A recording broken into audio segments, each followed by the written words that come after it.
Estudo Bíblico 8.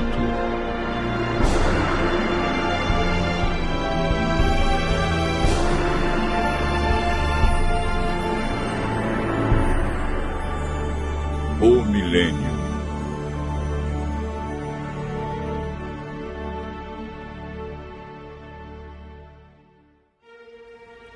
No estudo anterior, aprendemos que Jesus virá nas nuvens com milhares e milhares de anjos tocando trombetas. A Bíblia diz que ele vem de maneira visível, literal, e que todo olho o verá. Aprendemos que por ocasião da volta de Jesus, haverá 4 classes de pessoas na terra. A primeira é composta pelos justos mortos, que farão parte da primeira ressurreição. A segunda classe é dos justos vivos, que serão transformados e levados para o céu juntamente com os ressuscitados. A terceira classe é formada pelos ímpios mortos, que permanecerão na sepultura. A quarta classe é a dos ímpios vivos, que serão mortos pelo resplendor da glória de Cristo.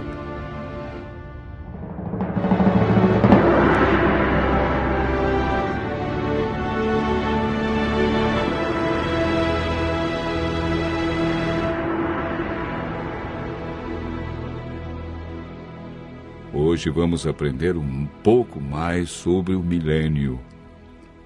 A palavra milênio não existe na Bíblia, mas ela significa um período de 1000 anos e aparece 6 vezes em Apocalipse, capítulo 20, versos 1 a 10, referindo-se ao período entre a primeira e a segunda ressurreição. Sabemos que durante esse período, os justos estarão com Cristo no céu. O que eles estarão realizando? Como ficará a terra durante os 1000 anos? O que acontecerá no final desse período? Durante o milênio, os salvos participarão do juízo chamado juízo de comprovação. Sobre esse assunto, o apóstolo João escreveu no Apocalipse, capítulo 20, verso 4. Vi também tronos, e nestes sentaram-se aqueles aos quais foi dada a autoridade de julgar. Vi ainda as almas dos decapitados por causa do testemunho de Jesus, bem como por causa da palavra de Deus, tantos quantos não adoraram a besta, nem tampouco a sua imagem, e não receberam a marca na fronte e na mão, e viveram e reinaram com Cristo durante 1000 anos. O apóstolo Paulo, em 1 Coríntios, capítulo 6, versos 2 e 3, afirma: Ou não sabeis que os santos hão de julgar o mundo? Ora, se o mundo deverá ser julgado por vós, sois acaso indignos de julgar as coisas mínimas? Não sabeis que havemos de julgar os próprios anjos? Quanto mais as coisas desta vida. Esse julgamento que ocorre durante o milênio não decide quem está salvo ou perdido. Essa decisão é tomada por Deus, em resposta à aceitação ou rejeição de sua graça, antes da segunda vinda. Todo aquele que não participar da primeira ressurreição não terá parte na vida eterna. Esse julgamento no qual os santos participam tem o propósito de responder a qualquer questão que os justos possam ter sobre a razão pela qual os ímpios se perderam, confirmando o veredito de Deus sobre eles. Enquanto isso ocorre no céu, qual é o cenário aqui na terra? O profeta Jeremias, no capítulo 4, versos 23 a 26, e capítulo 25, verso 33, responde da seguinte maneira: olhei para a terra, e ei-la sem forma e vazia.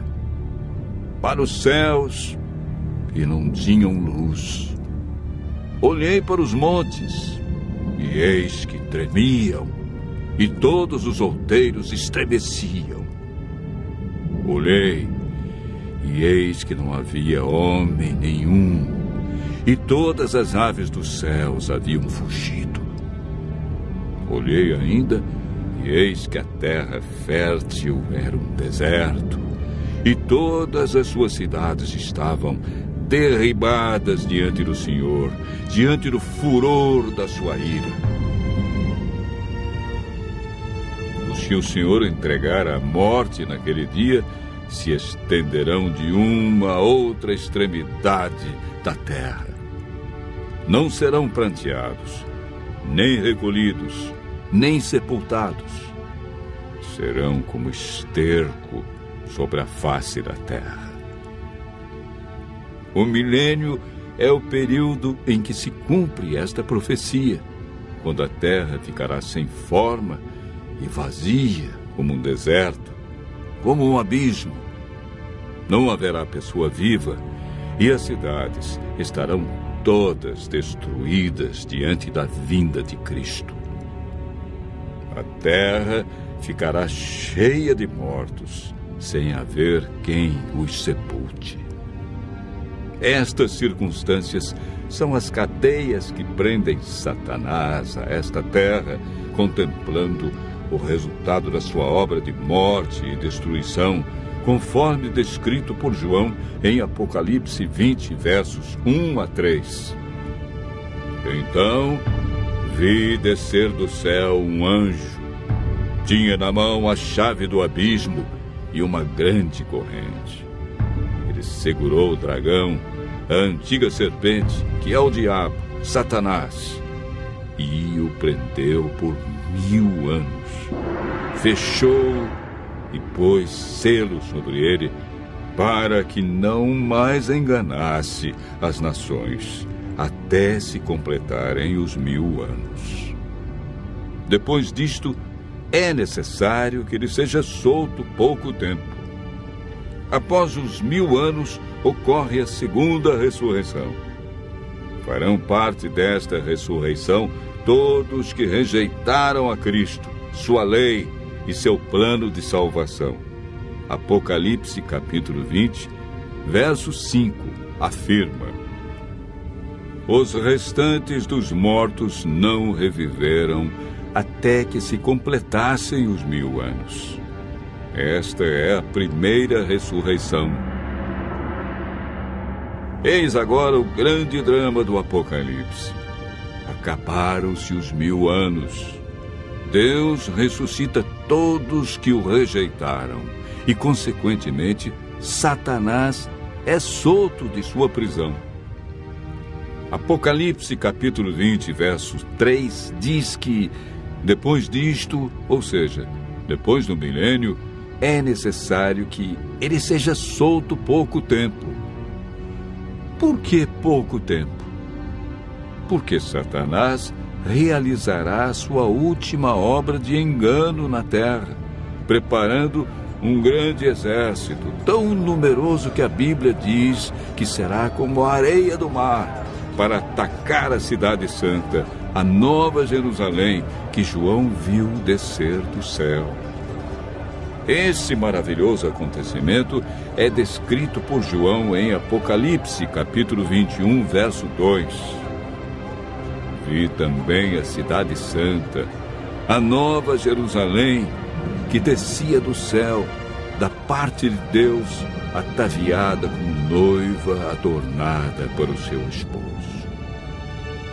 Enquanto isso, Satanás reúne seu grande exército. Ele tem milhões de pessoas que foram ressuscitadas na segunda ressurreição. Apocalipse, capítulo 20, verso 9, diz: marcharam, então, pela superfície da terra e sitiaram o acampamento dos santos e a cidade querida. Desceu, porém, fogo do céu e os consumiu. O fogo que destruirá Satanás e os ímpios purificará a terra da poluição do pecado. Deus banirá para sempre a tristeza, a dor e a morte. Os justos, então, receberão as boas-vindas para o seu novo e eterno lar. Nunca mais pecado, e nem pecadores, dor, sofrimento ou morte. Continue ouvindo a voz de Deus e se preparando para um novo céu e nova terra.